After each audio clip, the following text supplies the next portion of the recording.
کبھی مایوس نہ ہونا اللہ سے کہ میں اتنے گناہ کرتا ہوں، اللہ کیسے معاف کرے گا؟ اللہ بڑا کرے. اللہ تھانے دار نہیں ہے، مہربان ہے، دوست ہے، ہمارا دوست ہے.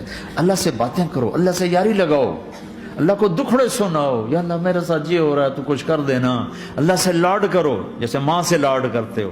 وہ نہیں تھا چرواہا موسیٰ علیہ السلام نے سنا، کہہ رہا اللہ سیاں تو آویں آ تیری جواں کڈاں، تین تیل لاواں، تین کنگھی کراں، تین روٹی کھواواں، تین دودھ پواواں.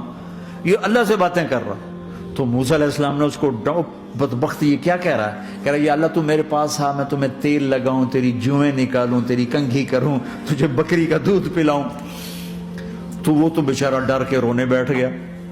جب موسیٰ علیہ السلام طور پر آئے تو موسیٰ علیہ السلام سے اللہ نے کہا موسیٰ تو نے تو میرا یار ہی مجھ سے دور کر دی، مجھے تو اس کی باتیں بڑی اچھی لگتی تھی.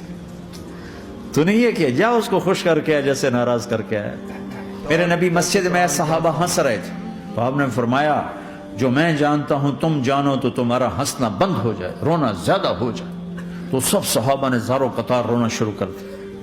آپ یہ کہہ کر واپس مڑے، دروازے تک نہیں پہنچے تھے کہ جبریل آ گیا کہ میرے محبوب تو نے میرے بندوں کو اتنا زیادہ ڈرا دیا مجھ سے، جا واپس جا، جیسے رولایا ہے ایسے ہی ہنسا کے آ.